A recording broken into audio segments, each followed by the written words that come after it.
Dear students, in this video also we'll continue about the financial institution.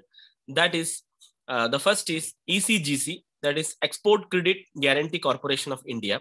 This was established on 30th of July 1957 to strengthen export promotion by covering the risk of exporting on credit. Whenever you export anything on credit, there is a chance of loss of bad debts is there, doubtful debts are there, or you will not return your money. So to overcome these all difficulties and to overcome these all problems, ECGC has been established. Okay, the main thing is this is Export Credit Guarantee Corporation of India, which headquarter is there in Mumbai, Maharashtra. Okay, the main function, if you see, of the ECGC, Export Credit Guarantee Corporation of India, this organization provides risk as well as insurance cover to the Indian exporters. This is not providing any kind of risk coverage for normal exporters, normal people, but only for the insurance coverage to the Indian exporter it is available. So that kind of thing we call it as ECGC. That is SEBI, Securities and Exchange Board of India. This is the SEBI was first set up as a non-statutory body in April 1988 to regulate the working of stock exchange. And later on, it was autonomous body on 12th of April 1992. This headquarter is there in Mumbai, Maharashtra. And the main objectives of the SEBI is to protect the interest of investors and to promote the development of stock exchange and regulate the activities of stock market. Okay, first of all, to protect the investors. There are so many investors who are coming forward and doing investments. To protect these all investors, the SEBI is doing a very important role. Similarly, to promote the development of stock exchange, the SEBI develops the stock exchange as well as it regulates the activities of stock market. It regulates the different activities also of the stock market. As per the SEBI regulations, the level of risk will be depicted by the color code boxes of mutual fund. They have given a different color codes like blue, principal at the low risk. To make it simple to the investors, some investors, they don't know about how to do the investments in either mutual funds or some other risk. Generally, the blue color, they call it as principal at very low risk. Yellow color, principal at medium risk. And brown color, principal at high risk. So this regulation came into effect on 1st April 2013, which all the fund house have labeled their funds can be the basis of the risk level. So this risk is compulsory that every company and every institution, they have to label it, and SEBI will monitor that, and investor we can see, and then they can invest it.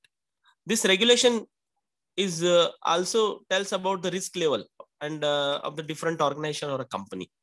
SEBI has launched a centralized web-based system to redress complaints by the scores. If anybody has any complaints, they provide the redressal things.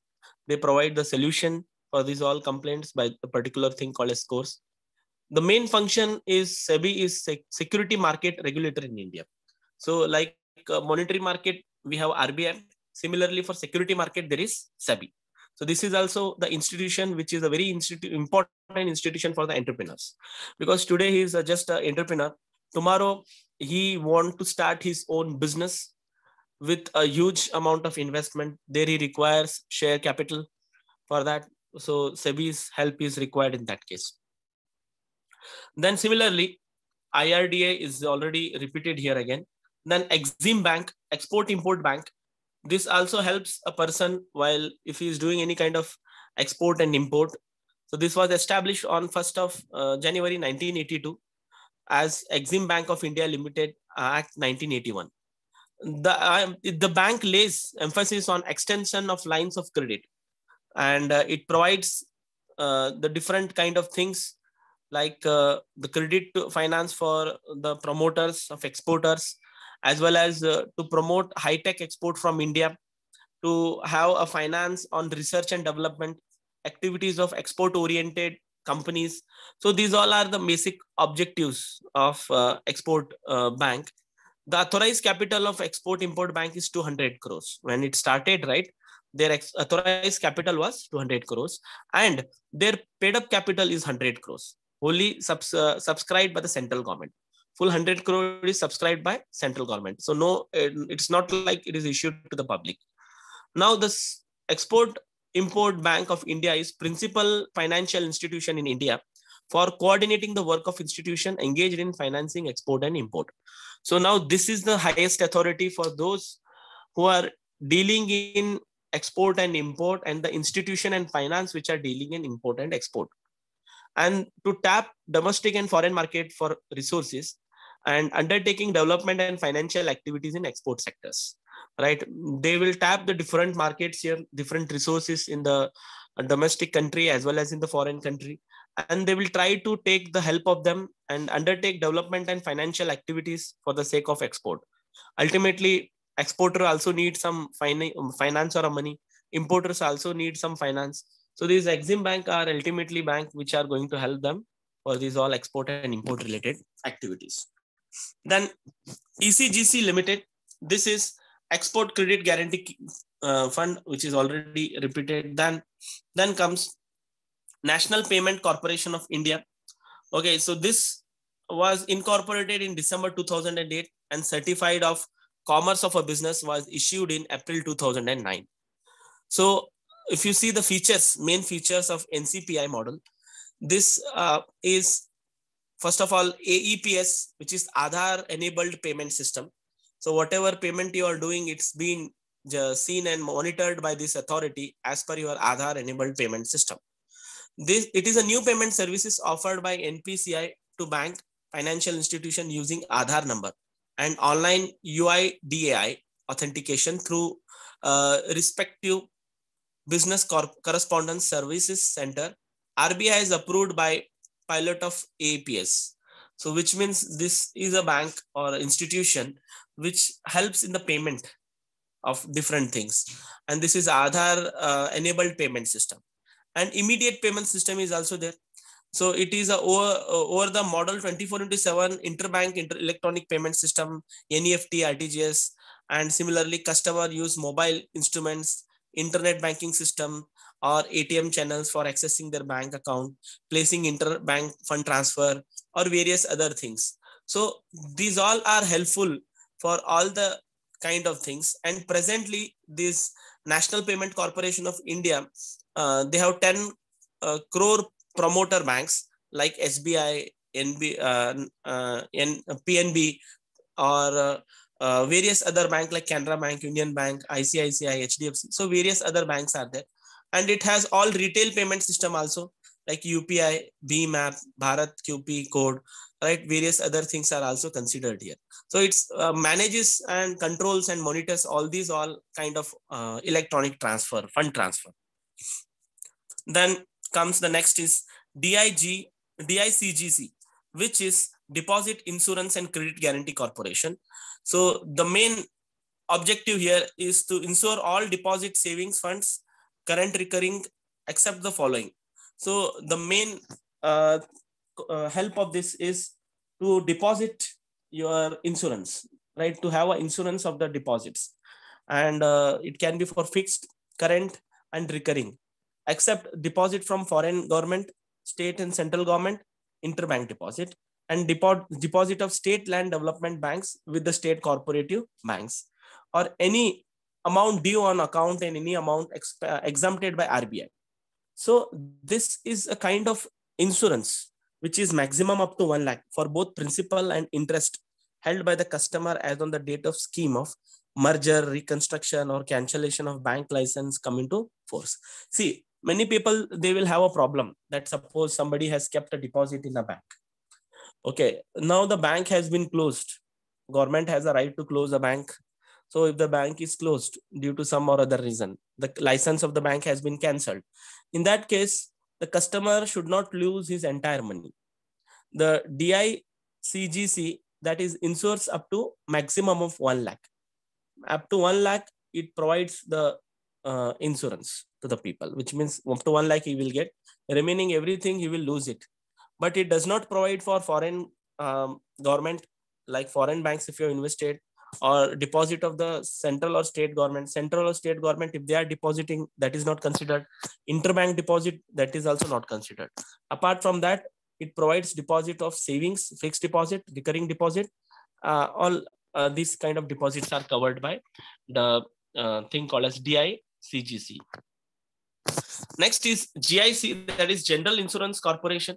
So this is basically started on 22nd of November 1972 under Companies Act 1956.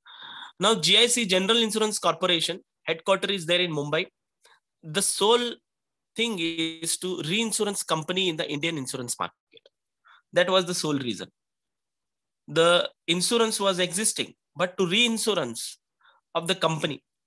And GICR becomes first reinsurance to open office at India's first International Financial Services Center at Gujarat and International Finance Tech City, Gift City. So why this has started general insurance is to insurance all the other things. There was a life insurance, there was various other things. But what about the various things which are covered under general insurance? So general insurance was the thing which was set up, and under general insurance, this GIC, various other insurance are coming which are providing the insurance for your general needs. Next is Life Insurance Corporation of India. Okay, so this was founded in 1956 under Life Insurance of India Act on 19th June 1956. LIC is the Indian state-owned insurance group and headquarters is there in Mumbai. Okay, so LIC slogan was Yok Shema Vahama, is in Sanskrit language, which translate in English as your welfare is our responsibility. The slogan was being seen in the logo written in the script of life insurance. The basic fundamental of the LIC when they started was to have a welfare of the society and their management of wealth and responsibility. So that was the main fundamental of LIC. Then Agricultural Insurance Company was there, limited. So this was catering the need of the agriculture, and it started and founded in the year 20th of December 2002 and started from 1st of April 2003. Headquarters is there in New Delhi, India. Slogan was again Sampann Bharat Ki Pehchan. Okay, so Beemit Fasal Khushal Kisan. So this was the slogan of AICI. Was incorporated with the authorized capital of 1,500 crores. And the amount was huge when it started. It offered yield-based, weather-based crops insurance, program-based. 500 districts of India were covered. It covers almost 20 million farmers, making its biggest crop insurance in the world in number of farmers services. So like 500 districts and 20 million farmers are covered. And under administrative control of Ministry of Finance, Government of India under the operational supervision of Minister of Agriculture, the GOI and IRDA Hyderabad in India is regulatory governing the AICI, right? Government of India as well as the Insurance Regulatory Development of India, Hyderabad, they are regulatory bodies of AICA. Next is Unit Trust of India. This is the industry based on mutual fund founded in 1964.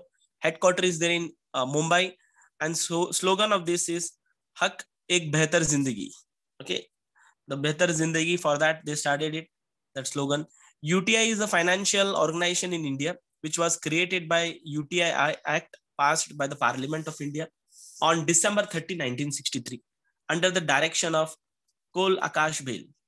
Okay, then UTI was established with the with an initial capital of rupees 5 crore, contributed by RBI, LIC, SBI and its subordinates, and scheduled bank and financial institution.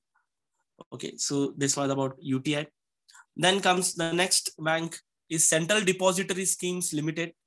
This was founded in February 1998. Headquarters is there in Mumbai.